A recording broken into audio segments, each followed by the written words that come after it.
नमस्कार, मैं हूं दीपक और आप देख रहे हैं डीएसके टॉक्स। बिग बॉस 16 का आज का एपिसोड जबरदस्त एपिसोड। इस एपिसोड के ऊपर ना कई सारे गाने फिट हो सकते हैं, तो मैं चाहूंगा कि radio Mirchi please play the song न खुदा ही मिला न विसाल सनम, न इधर के रहे न उधर के रहे। ये गाना डेडिकेट किया जाना चाहिए गौरी दन्ना, गौरी को सस्ती मास्टरमाइंड। एक्चुअली में वाकई में खुद को मास्टरमाइंड समझ रही थी और कैसे औंधमुख कट से गिर पड़ी, उसकी पतंग कट के पता नहीं कहाँ गिरेगी, ओनली गॉड नोज। तो गौरी के लिए ये गाना बजना चाहिए क्योंकि धोबी के कुत्ते वाला उसका सीन हो गया, ना इधर की रही ना उधर की। एक और गाना बजना चाहिए, कुछ कुछ होता है फिल्म से, तुझे याद न मेरी आई किसी से अब क्या कहना। ये वाला गाना बजना चाहिए सुम्बुल द डुम्बुल के लिए। और लगभग 1 महीने के आसपास ही हो चुका है। मैंने 13 अक्टूबर को वीडियो डाला था कि कैसे बिग बॉस 16 के अंदर कुछ कुछ होता है चल रहा है। यहाँ पर राहुल का किरदार निभा रहा है वो शालीन भनोट, और टीना तो टीना है ही सही रानी मुखर्जी की जगह, और अंजलि का जो झल्ली सी लड़की का किरदार था वो यहाँ पर सुम्बुल है। और आपने देखा कैसे यहाँ पर जबरदस्त तरीके से नेक्स्ट लेवल पर जा चुका है। इनकी एक्सपेक्टेशन वाला एक अलग व्यवहार या फिर कुछ कुछ होता है का एक नया वाला वेरिएंट। आजकल क्या कोरोना का टाइम चल रहा था तो अलग अलग वेरिएंट हमें देखने को मिले, तो बिग बॉस 16 के अंदर हमें कुछ कुछ होता है का एक अलग वेरिएंट दिखाई दे रहा है, जहां पर कोई किसी से एक्सपेक्टेशन नहीं रखता लेकिन सब एक दूसरे से एक्सपेक्टेशन रखते हैं। दोस्ती ही प्यार है, प्यार ही दोस्ती है, लेकिन दोस्ती में एक्सपेक्टेशन नहीं होनी चाहिए। नो सॉरी नो थैंक्स, लेकिन यहाँ पर एक्सपेक्टेशंस भी होंगी, सॉरी भी होगा, थैंक्स भी होगा। और मैं लिख कर देती हूं कि मैं आज के बाद रहूंगी नहीं, मैं लिख के देती हूं कि आज के बाद ये नॉर्मल नहीं होगा, लेकिन अगले एपिसोड में फिर से वही सब होने लगता है। एनीवे, यहाँ पर हम गाने की बात कर रहे थे तो शालीन भनोट के ऊपर एक गाना तो डेफिनेटली बनना चाहिए कि बन गया पट्टा, देखो बन गया पट्टा। ये एक्चुअली पट्टा बांध करके टीना का कुत्ता बन चुका है। मंदिर का घंटा तो शालीन भनोट काफी दिन पहले ही बन चुका था, जहां पर कभी सुम्बुल के अब्बा जान आए थे वो बजा के चले गए थे। सलमान तो हर वीकेंड बजाता ही रहता है, और यहाँ पर तो टीना ने भी जीरो है, मेरी तरफ से जीरो लव है, बिल्कुल जीरो, शून्य बटे सन्नाटा। मैं अपना नाम इसके साथ नहीं जो चिपकाना चाहूंगी। अच्छा, आप क्या कह रही हो कि नाम चिपकाना नहीं चाहोगी? 1 महीने से क्या आपकी जुड़वा बहन थी क्या? अपनी मोंजुलिका वाला सीन चल रहा है क्या यहाँ पर? हाँ, अभी तक हमें कोई मोंजुलिका दिखी नहीं है। तो यहाँ पर ये टीना किस मुंह से कह रही थी कि यार आई एम अ ब्रांड, और मैं नहीं चाहूंगी कि मेरे कैरेक्टर पर बात आए। आई am a girl Abdu, I am a girl. आज याद आया तुमको कि तुम एक गर्ल हो? इतने दिनों से तुम्हें याद नहीं आ रहा था? गल बहियां डाल कर राता लंबिया लंबिया करे जा रहे थे, डांस करे जा रहे थे, बलमा मेरा बलमा। हाँ, इस तरह की हरकतें जब कर रही थी तब नहीं याद था कि तुमको कि तुम लड़की हो? और जो तुम्हारे नाम की जो तुम बात कर रही हो, टीना द क्या सरनेम है इसका, दत्ता, ये टीशा टीशा क्या है? ये टीशा टीशा, ये जो टीशा करके हैशटैग चल रहा है उसमें टी कौन है? वो तुम ही हो या तुम्हारी कोई दूर के रिश्तेदार या फिर दूर की कोई बहन है जो टीशा टीशा कर रही है?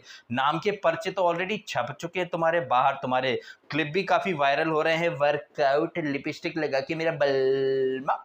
तो ये जो टीना, सुम्बुल और शालीन ने जो ताश के पत्तों का एक महल बना करके रखा था ना, इसको तो गिरना ही था। और ये तो काफी बार पहले भी गिर चुका है। जब वो ट्रेन वाली टास्क थी तभी इसने, टीना ने कितनी उल्टियां करी थी शालीन के अगेंस्ट, और शालीन ने भी स्टैन एंड शिव के सामने बड़ी बड़ी डींगे हाँकी थी, लेकिन बाद में जाकर के रायता फैला दिया था इसने। अब यहाँ पर फिर से वो रायता फैला है। 1-2 दिन में समेटेंगे, पैचअप वगैरह करेंगे और देखेंगे कौन सा कैमरा देख रहा है। उस कैमरे को देख करके अच्छा ये डायलॉग तुम्हारा है, ये डायलॉग हमारा है, आप हमसे हमारी जान ले लेते, हम आपको शौक से दे देते, लेकिन आपने तो हमसे मेरा गुरूर ही छीन लिया।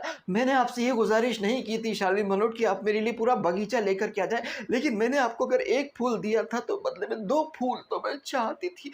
1 फूल 2 माली। और शालीन के डायलॉग, आप यहाँ खड़ी हो ना, उसमें 50% मेरा कंट्रीब्यूशन है। तो नहीं शालीन भनोट, तुम झूठ बोल रहे हो, 50 नहीं तुम्हारा 80% कंट्रीब्यूशन है। और ये बात हम सबने देखी है। सुम्बुल अगर उस घर में अब तक टिकी है तो वो शालीन की वजह से टिकी, क्योंकि शालीन ने मंदिर का घंटा बन करके बहुत सारी जलालतें खाई हैं सुम्बुल की वजह से।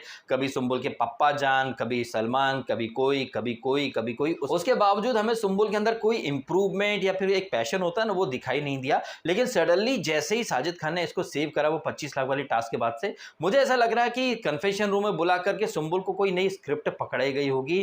तभी वो सुम्बुल जिसके बोल नहीं फूटते थे, वो सडनली उस एपिसोड के बाद से अर्चना पे कितना चिल्लाई थी, पापा के लिए बोला तो मोर मोर के मार बना दूंगी, मोर बना दूंगी, पापा के लिए ना, सामने कोई होगा देखूंगी नहीं। अच्छा, जब सलमान खान ने बोला था तुम्हारे पप्पा जान आए थे, तब नहीं बोल पाई सलमान खान से पापा पे मत जाना, पापा पे मत जाना, ये सस्ती Dolly Bindra. I am sure आपने भी महसूस किया होगा सुम्बुल की पर्सनैलिटी में, कैरेक्टर में एक बहुत बड़ा वाला बदलाव। ये सुम्बुल वो सुम्बुल नहीं है जो कि 1 महीने तक हमें दिखाई दे रही थी। डेफिनेटली कुछ ना कुछ तो इनपुट या फिर हिंट्स मिले ही होंगे इसको। अदरवाइज आप खुद सोचिए, ये सुम्बुल जो शालीन के सामने जबान तक नहीं खोलती थी, ज्यादा खुल के नहीं बोलती थी, आज यहाँ साजिद के सामने बैठकर क्या बोल रही थी कि वो भले ही होगा मेरे से एज में डबल, लेकिन एक ही सीजन में हम आए ना, और ये बातें वो सुम्बुल कर रही थी साजिद के सामने, तो मतलब साजिद की तो इज्जत की किरकिरी होकर के रह गई होगी, क्योंकि साजिद खान को भी इंडस्ट्री में 40 साल हो गए, लेकिन वो उसी सीजन में आया जब सुम्बुल आई। तो क्या पता साजिद खान ने वहां पर महसूस कर लिया हो कि भाई ये शालीन के कंधे पर बंदूक रख करके गोली मेरे को ही मार रही, मैं भी इसके सीजन में आया हूं। तो यहाँ पर ओहदे और इन सब की बातें वगैरह भी हुई। खैर यहाँ एपिसोड स्टार्ट होता है तो राशन डिलीवरी का जो चल रहा था, जहां पर साजिद बार बार बिग बॉस से वो करता रहता है, शर्तें लगाता रहता है, और 500 से फिर वो 1000 भी हार जाता है। अंकित तो उससे क्रू मेंबर से पूछता है वर्ल्ड कप जीत गई क्या इंडिया? तो अंकित क्रिकेट क्रेजी है जान करके हमें बहुत अच्छा लगा। इसी दौरान अंकित वो उससे क्रू मेंबर से कहता भी है ना कि भाई कर्मा, आज तुम मेरे से बात नहीं करो, कल को मैं तुमसे बात नहीं करूंगा। और बिग बॉस यहाँ पर बहुत जबरदस्त अंदाज में बीच बीच में कूद रहे थे। अंकित ये कर्मा याद रखना, आज तुम ऑडियंस से बात नहीं कर रहे हो, देखना ये कर्मा कहीं तुम्हारे ऊपर ना आ जाए। और कर्मा कर्मा यहाँ पर शिव भी बोलता है ना इसको, गौतम को, कि जब गौतम को राशन नहीं मिलता और अंकित तो वो राशन अब्दू को दे देता है, तो शिव कहता है कि भाई तू सारे घर का राशन खा गया, ले तेरे को राशन नहीं मिला, लेकिन बाद में राशन मिल जाता है जब वो अर्चना आती है। और निम्रत भी आती, तो निम्रत जो रहती है वो अपने रूम में लेकर सुम्बुल के लिए राशन लेकर के चली जाती है। सो ये जो राशन डिस्ट्रीब्यूशन की जो टास्क थी, ये फुल ऑन मस्ती, मजाक, धमाल, सारे घर वालों के इन्वॉल्वमेंट के साथ, और बाद में फिर उसके लिए केक आ जाता है जो कि प्रियंका लेकर के आती है। वहीं हम देखते हैं कि सारे घर वाले मिलकर के अंकित को बर्थडे विश कर रहे हैं, केक काट रहे हैं। गनीमत है कि यहाँ पर प्रियंका ने मेकर्स के ऊपर ठिकरा नहीं फोड़ दिया कि मेकर्स ना प्रियंका को जेलस फील कराने के लिए, जेलस दिखाने के लिए बाहर से केक लेकर के आ गए, क्योंकि जिस तरह से बाकी घर वालों ने केक बनाया था और अंकित को विश करा था, तो प्रियंका की गुर्दे चल गए थे ना कि ये सब है ना मुझे जलाने के लिए कर रहे हैं। आज नहीं बोली कि बिग बॉस ने जलाने के लिए केक भेज दिया। और इसके बारे में आई थिंक बोलती भी ना अर्चना इस टास्क के बाद, आई थिंक अर्ली मॉर्निंग बोलती है कि यार ये जो केक आया था ना, और ये जो बाकी घर वालों ने, जैसे शिव ने हनी दिया था, बाकी सब बनाकर लाए थे, अब्दू ने चॉकलेट वगैरह, ये तुझे करना चाहिए था। तो ये जग्गा क्या बोली, तू मुझे मत बता, ये मेरा काम है, वो मेरा आशिक है, मेरा बॉयफ्रेंड है, मैं उसे बर्थडे विश करूं ना करूं, तू कौन होती है? हाँ सही बात है, तू कौन होती है। अच्छा ये प्रियंका विनर बनने वाली है, इसका कहीं ना कहीं खुलासा आज टीना दत्ता ने भी कर दिया था ना। वो टीना दत्ता जो कि ब्रांड है, कलर्स की फेस है, काफी सीनियर एक्ट्रेस हैं, ब्रांड है, तो वो टीना दत्ता जो कि खुद को एक ब्रांड बोलती हैं, उनके मुंह से खुद का नाम नहीं निकला था जब वो गौतम के बारे में कह रही थी ना कि गौतम एक अनफेयर खिलाड़ी, अनफेयर कैप्टन, पहले घर का राशन खा गया, फिर 25 लाख भी खा गया, और ये 25 लाख किसी के भी हिस्से का हो सकता है, जैसे प्रियंका ट्रॉफी जीते या फिर कोई भी जीते, प्रियंका का नाम उनके मुंह से सबसे पहले निकला, उनके मुंह से खुद का नाम नहीं निकला। मिलॉर्ड ध्यान दीजिएगा, वो टीना दत्ता जो कि कलर्स की फेस हैं, ब्रांड हैं, लेकिन वो खुद को ट्रॉफी लेते हुए नहीं देख रही हैं। उन्हें पहले से पता है कि ट्रॉफी तो प्रियंका को मिलेगी, और प्रियंका भी बेशर्मी से पगली बोलने की क्या जरूरत थी, कल मुझे स्क्रिप्ट लिख कर दी उसने, एफडीएस के पॉइंट पकड़ लेगा, गेट लॉस्ट डम्बो बफेलो। तो वो टीना दत्ता जो खुद को ब्रांड बोलती हैं, कलर्स का फेस बोलती हैं, सीनियर एक्ट्रेस भी बोलती हैं, और एपिसोड के एंड में जब ये शालीन और इनका आर्ग्यूमेंट होता है ना, तो वो बोलती है शालीन भनोट मेरे सामने एक्टिंग मत करो, I am a much better actor than you. तो वो अच्छी एक्टर भी हैं बाकियों से, वो ब्रांड भी हैं, कलर्स का बहुत बड़ा फेस है, इसके बावजूद वो खुद को ट्रॉफी लेते हुए नहीं देख रही हैं। अब ये जो टीना दत्ता के मुंह से नाम निकल गया है कि प्रियंका ट्रॉफी जीत जाएगी, 25 लाख उसके कट गए, आपको याद होगा बिग बॉस 15 में ऐसे ही राखी सावंत बोलती है करण कुंद्रा को कि अगर ये तेजू आगे गई ना, ये तेजू जीत जाएगी, कुंद्रा तू पीछे रह जाएगा। हालांकि उस वीकेंड पर सलमान खान बहुत ज़्यादा झाड़ते हैं राखी को, राखी तुमको तो सब पता है, ये है वो है, लेकिन एंड रिजल्ट तो वही हुआ था ना जो राखी सावंत ने कहा था। और यही नहीं, खतरों का खिलाड़ी का जो इस साल के पहले जो सीजन था जिसमें बिजलानी जीता था, जिसमें राखी सावंत ने कहा था कि वो जीतेगा, हालांकि राखी सावंत से भी पहले मैंने अपने एक वीडियो में कह दिया था कि भाई जीतेगा तो बिजलानी, और अंत में बिजलानी ही जीता था। और इस सीज़न में तुषार कालिया, जिसके बारे में मैंने पहले कहा था कि वो प्रोजेक्टेड विनर है, ऐसे ही मैं इस सीज़न में स्टार्ट से बोल रहा हूँ कि निम्मो या प्रियंका में कोई एक ही जीतने वाला है। और जिस तरह से यहाँ पर इसने टीना ने कह दिया कि प्रियंका ट्रॉफी जीतेगी, तो कोई आश्चर्य की बात नहीं कि इस वीक सलमान खान मेकर्स के ब्लंडर को कवर करने के लिए, या फिक्स्ड विनर वाली स्क्रिप्ट को कवर करने के लिए थोड़ी देर के लिए डांट दें टीना को, जबकि टीना ने गलत नहीं बोला है। क्या पता आपको अभी नहीं तो कुछ दिनों के बाद या कुछ महीने के बाद वही सब देखने को मिल जाए जो टीना ने कल कह दिया, या फिर वही चीज़ जो मैं पिछले हफ्ते या उसके पहले से कह रहा हूँ। एंड जिस तरीके से टीना दत्ता के मुंह से ये नाम लीक हुआ है प्रियंका का कि प्रियंका ट्रॉफी जीत जाएगी, ये मतलब ऐसा है कि कोई तुक्का नहीं है। जाहिर तौर पर जब सीजन शुरू होता है तो कंटेस्टेंट को लाया जाता है, उन्हें बताया जाता है कि भाई तुमको पर वीक का इतना मिलेगा, पर डे का इतना मिलेगा, ट्रॉफी के बदले हम आपको ये चीज़ें दे रहे हैं, तो कंटेस्टेंट उस पर एग्री कर लेते हैं, करार कर लेते हैं। और टीना, सुम्बुल और ये शालीन, ये तो डे वन से करार वाला ही खेल खेल रहे हैं कि हम इतने दिन कपल कपल खेलेंगे, इतने दिन में चिकन की चिक चिक करूंगा, इतने दिन में एक्टिंग करूंगा, माइथोलॉजिकल नल्ले किरदार वाली, और इतने दिन में टीना के साथ टीशा टीशा खेलूंगा, फिर मैं अलग गेम खेलूंगा, फिर मैं फेयर खिलाड़ी बन जाऊंगा, फिर मैं इंसानियत की बातें करूंगा। तो इनको हर वीक के इनपुट्स मिले हुए हैं, उसी आधार पर ये लोग काम कर रहे हैं। अब जाहिर तौर पर टीना ब्रांड है, तो मेकर्स उन्हें ट्रॉफी नहीं देंगे तो कुछ न कुछ तो अलग देंगे। जैसे कि करण कुंद्रा को मेकर्स ने माला माल कर दिया, करोड़ों रुपए दिए, प्लस एक वो डांस करके जो शो था उसका होस्ट बना दिया। अब सुनने में आ रहा है कि करण कुंद्रा कलर्स का एक नया शो करेगा, फिक्शनल सुपरनेचुरल कोई लव स्टोरी आने वाली है, जिसमें गशमीत जो झलक दिखला जा में उसको ऑलरेडी मेकर्स ने साइन कर लिया है। दैट मीन्स गशनीत या जो भी नाम है उसका, वो झलक दिखलाजा नहीं जीतेगा। उसका कंपनसेशन के तौर पर उसको यहाँ पर एक फिक्शनल शो दे दिया। क्या पता अगले सीजन में वो खतरों के खिलाड़ी या फिर कलर्स के बिग बॉस में ही आ जाए। तो ये जो एक्टर्स होते हैं, आर्टिस्ट होते हैं, परफॉर्मर होते हैं, इनका एकमात्र उद्देश्य यही होता है कि भैया इनको काम मिलता रहे, इन्हें हर वीक का हर मंथ का जो भी पैसा रहता है वो मिलता रहे। ट्रॉफी तो क्या है भाई साहब, ट्रॉफी तो मार्केट में कोई भी खरीद के ले आता है। और अब तो क्या है कि जितने एक्टर्स हैं उनको भी पता है कि ट्रॉफी तो भाई किसी एक को पहले से ही लिख करके दे दी जाती कि हम फलाने महीने की फलानी तारीख को हम ग्रैंड फिनाले करेंगे, उस दिन हम आपको ये ट्रॉफी पकड़ा देंगे। तब तक आप बस एक्टिंग करो, खेलने की, इसकी उसकी, और आपको आगे तक ले जाने के लिए बाकी हम भीड़ इकट्ठी कर देंगे, सो दैट जनता का जो फोकस रहेगा ना वो सुंबुल पे रहे, शालीन पे रहे, शिव पे रहे, अब्दू को ले आए। और इन सब के बीच में हम एक पतली गली में रेड कारपेट बिछा देंगे, जिस पर आप आराम से एप्पल खाते खाते या फिर बाहर अपने बॉयफ्रेंड के साथ लेटे लेटे कंबल में दंगल करते करते आराम से लोगों को उंगली दिखा देते, ए तुम खेलते रहो, तुम खेलते रहो। ये जो प्रियंका उंगली दिखाती है ना लोगों को, वो इसलिए दिखाती कि तुम ये करते रहे, तुम वो करते रहे, देखो मैं ट्रॉफी लेकर के जाने वाली हूं, मैं डे 1 से फिक्स करके आई हूं सारी चीजें।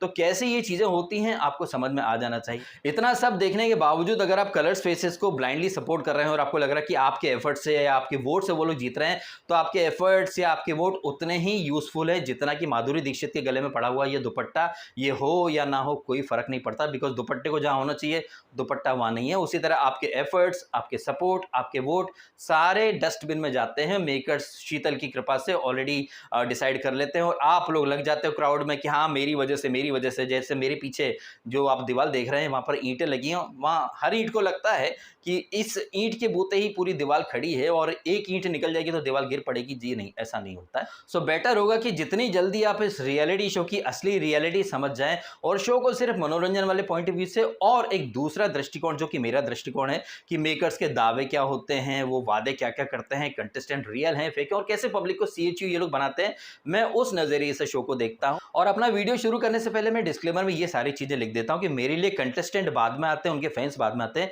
मेरे लिए सबसे पहला क्राइटेरिया होता है मेकर्स के वादे, दावे और जिस तरह से चीजें वहां पर घटती हैं। अब ये बात मैं इसलिए कर रहा हूं क्योंकि कई कमेंट आते हैं मुझे कि भाई अर्चना की तारीफ करो, शिव के बारे में ऐसा मत बोलो, अब्दू के बारे में ऐसा मत बोलो, उसके बारे में ऐसा मत बोलो। क्यों ना बोलूं भाई, मेरे को किसी ने खरीद थोड़ी लिया है जो मैं उनके हिसाब से बात करूंगा। मैं तो जो मेरा अंदाज है मैं उसी हिसाब से बात करूंगा। ये बात मैंने इसलिए कही है क्योंकि अर्चना के बारे में मैं कुछ बोलता हूं तो उसके फैंस बुरा मान जाते हैं, और अब मैं जो शिव के बारे में बोलने वाला हूं वो शिव के फैंस को बहुत ज्यादा वो बात बुरी लगेगी जिस तरह से शिव इसका साजिद का पूंछ बन के घूम रहा है। साजिद अगर ओपनली गौतम को या सौंदर्य को चिकन दे दे या शालीन को चिकन दे दे तो वो चलता है, लेकिन गौरी कुछ भी करे तो भाई उसे परमिशन लेना पड़ेगा। ये कौन सा रूल है भाई साहब, ये कौन सा नियम है। और साजिद खान जिसके बारे में सलमान खान ने पिछले ही वीकेंड बोला था कि साजिद आप कंटेस्टेंट नहीं लग रहे हो बिकॉज बाकी घर वाले आपको कंटेस्टेंट के तौर पर ट्रीट ही नहीं करते हैं, और ये चीज हम डे 1 से देख रहे हैं। साजिद खान आज यहाँ पर किस बात से अपसेट हो गया कि सौंदर्य ने उसको सर नहीं बोला। सर नहीं बोला मतलब तू क्या कोई प्रेसिडेंट है क्या, तू हमारी तरह एक फेलो कंटेस्टेंट है। अब ये देखना इंटरेस्टिंग होगा कि क्या सलमान खान साजिद को वापस से बोलेंगे कि साजिद तुम वहां एक कंटेस्टेंट हो, तुम वहां सर की पीपड़ी क्या लगा रखी है। और शिव से भी सवाल जवाब डेफिनेटली होने चाहिए कि शिव कब तक तुम इसकी साजिद की पूछ बन के रहोगे। क्या साजिद और फराह खान ने बाहर कोई कॉन्ट्रैक्ट कर लिया है क्या, क्योंकि शिव एक डांसर है, उसको इंडस्ट्री में काम भी करना है, आगे नाम भी बनाना है, तो क्या पता बाहर एक एग्रीमेंट हो गया हो कि साजिद खान की वजह से फराह खान कोई पिक्चर में कोरियोग्राफर का रोल दे देगी या फिर डांस एकेडमी आगे बढ़ जाएगी। क्या पता भाई, कुछ भी हो सकता है। जैसे कि मैंने कहा ना, कंपनसेशन अंदर क्या करना है क्या नहीं करना, उसके बदले बाहर अच्छे अच्छे कंपनसेशन मिल जाते हैं। क्योंकि साजिद खान की शेडो में ना स्टैन और शिव बहुत गलत लगते हैं। हालांकि अभी तक तो शिव के साथ इस सीजन में सब कुछ अच्छा ही अच्छा होता जा रहा है, लेकिन जब आप ये मान के चलते कि सब अच्छा ही होगा, वही समय हो जाता है आपके डाउनफॉल का। तो जब तक आप रियलाइज करोगे कि भाई ये डाउनफॉल शुरू हो गया, तब तक बहुत लेट हो जाएगा। तो इट्स बेटर कि साजिद की हर चीज को सपोर्ट ना करें। आपने भूख हड़ताल के लिए सपोर्ट करा, फिर ये चीजें में सपोर्ट करा, दुनिया भर की हर चीज में साजिद सर बोल करके पीछे लग जाते हो। ये कहने के बहुत ज्यादा डिस्गस्टिंग लगता है। हालांकि इन चीजों के बेनिफिट मिल रहे हैं, और जैसे कि मैंने कहा, जब तक बेनिफिट मिलते हैं आदमी रियलाइज नहीं करता कि भाई कई बार ना इस बेनिफिट के पीछे बहुत बड़ा नुकसान भी छुपा रहता है। खैर, यहाँ पर इस एपिसोड में तो शिव को, साजिद को स्टैन स्टैन को और इनके ग्रुप में नई नई आई निम्मो को एक फायदा मिल जाता है कि ये नॉमिनेशन से सेव हो चुके हैं। अब ये नॉमिनेशन में सेव करता कौन है इनको? अब्दू।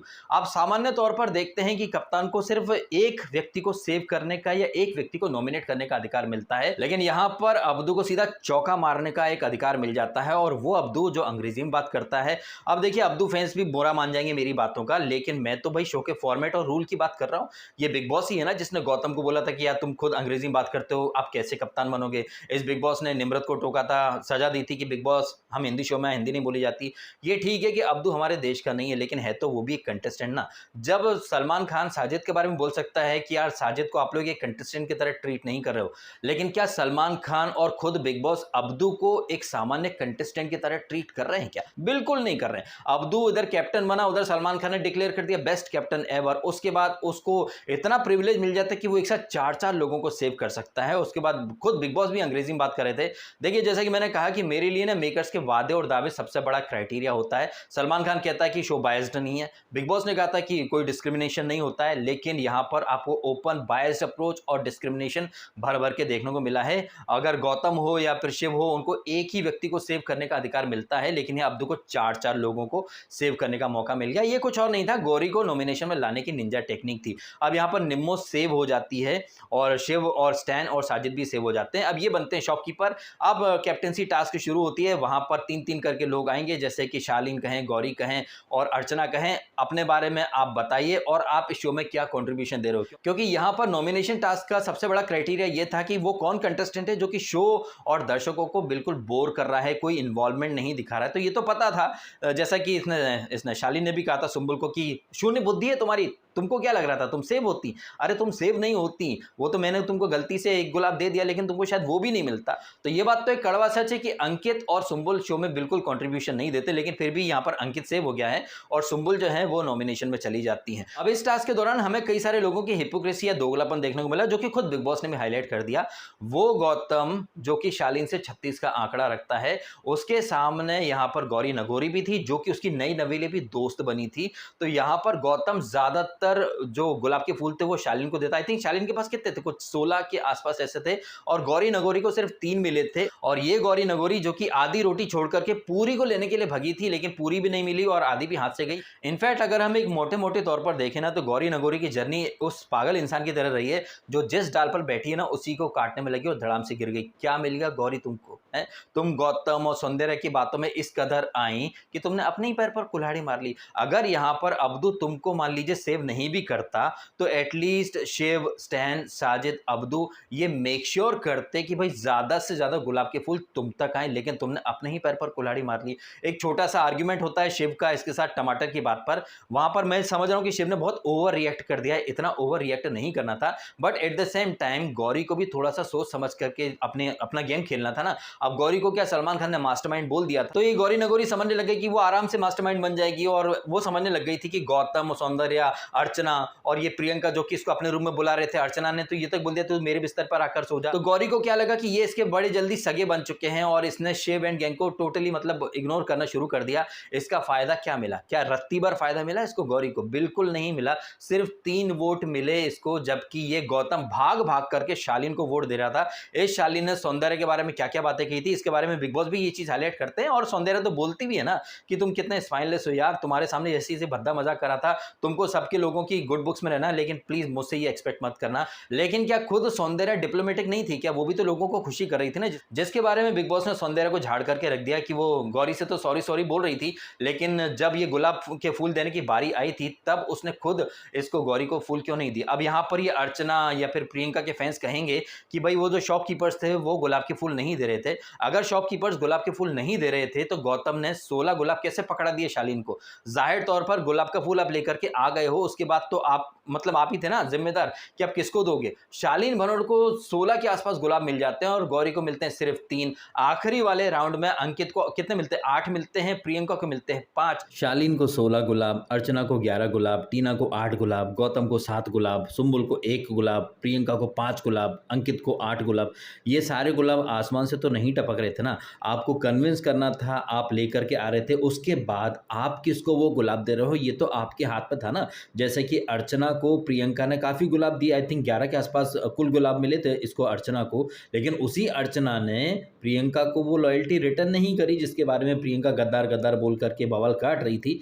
तो गुलाब लाना है और किसको देना है ये तो इन लोगों के हाथ में था ना, लेकिन ये अपनी करनी का ठीकरा किसी और पर फोड़ रहे हैं। कौन फोड़ रहे हैं? अर्चना जैसे लोग, जो कि विधायक बनते बनते रह गए लेकिन वो एमपी बनना चाहते हैं। एंड देखा जाए तो अर्चना इस गेम को इंटरेस्टिंग बनाती है, इसमें कहीं कोई शक की बात नहीं है, but at the same time वो बहुत हद भी मचा देती है। जैसे वो बार बार अब्दू के लिए बोलती रही कि वो 20 साल का है, फॉरेनर है, और जो हम कल देखेंगे एपिसोड में वो अब्दू को रैंकिंग या रेटिंग वगैरह देने का, वहां पर भी वो बोलती है कि 6 पॉइंट ऐसे कुछ देती है, और यहाँ पर बार बार फॉरेनर।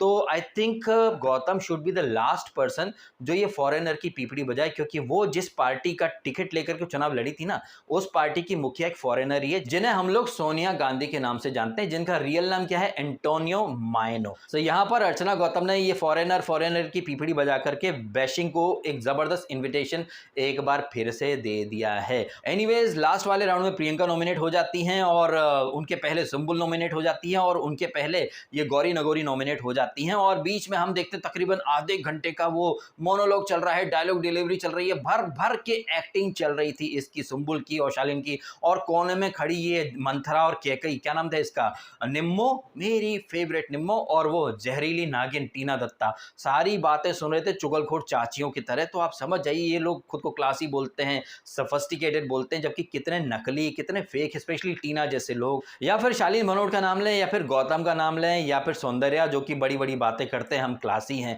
हम ये हैं वो हैं। सौंदर्या खुद को संस्कारी बोलती है। आज भी इस एपिसोड में वो गौतम की, आई थिंक गौतम का सिर अपनी गोद में रख करके बैठी हुई थी, और किस मुंह से मतलब ये खुद को क्लासी सफिस्टिकेटेड बोलते फिरते हैं, जबकि हमें रियलिटी शो में इन सबकी रियलिटी दिख रही है कि कितने फर्जी लोग हैं ये, चाहे ये शालीन कहिए, या फिर टीना कहिए, मिस ब्रांड कहिए, या फिर प्रियंका जग्गा जो कि डे 1 से एक कॉन्ट्रैक्ट करार करके आई कि वो जीत जाएगी, किसी और का हक खा जाएगी। इसके बावजूद इसके जो पीआर है एंडी जैसे लोग, वो हक्की रोटी की बात तो ऐसे करते हैं, मतलब आप समझ जाइए यार, जो खुद किसी और के हक की ट्रॉफी अपने घर ले जाएं, उनको हक्की रोटी की बात तो नहीं करनी चाहिए। तो ये रहा है इस एपिसोड का एक मोटा सा लब्बुलबाब, जहां पर कि गौरी को नॉमिनेशन में आना ये तो होना ही था, सुम्बुल को नॉमिनेशन में आना और उसके बावजूद बच जाना ये भी होना ही था, या फिर होना ही है। वीकेंड पर वो बच जाएगी, गौरी को टाटा बाय बाय बोल देंगे। और बिग बॉस ने कितना तगड़ा गेम खेला है ना, मतलब आप देख लीजिए कि सुम्बुल और टीना, और साथ में कौन खड़ा था? गौतम, उसे खड़ा कर दिया गया, और शालीन जो है अपने हिसाब किताब चुकाने के चक्कर में, बिकॉज वो शालीन है,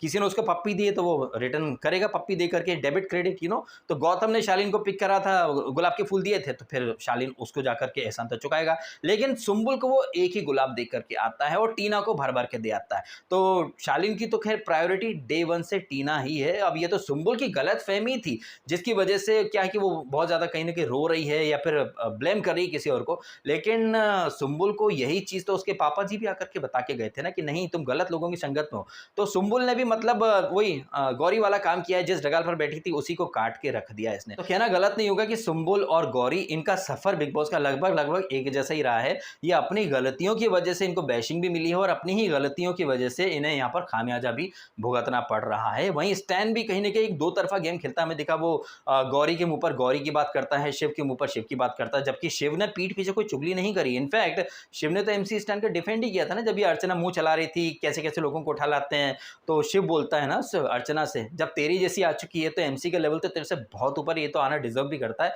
तो हमने शिव को गौरी या स्टैन के बारे में पीठ पीछे ऐसी बुराई करते नहीं देखा जैसे स्टैन या फिर गौरी कर रहे थे, और गौरी को तो खामियाजा भी भुगतना पड़ गया। जिन लोगों पर वो भरोसा कर रही थी आंख मूंद करके, उन्होंने गौरी को अपनी टॉप प्रायोरिटी में रखा ही नहीं। अब आपका क्या कहना है इन तमाम बातों के बारे में कमेंट करके अवश्य बताएं। क्या आपको नहीं लग रहा कि बिग बॉस ने हद कर दी है बायस्ड अप्रोच की? जिस तरह से यहाँ भर भर के फेवर मिल रहे थे अब्दू को, 4 लोगों को सेव करने का, उसकी अंग्रेजी में वार्तालाप, सारी चीजों को बिग बॉस ने सिरे से इग्नोर कर दिया।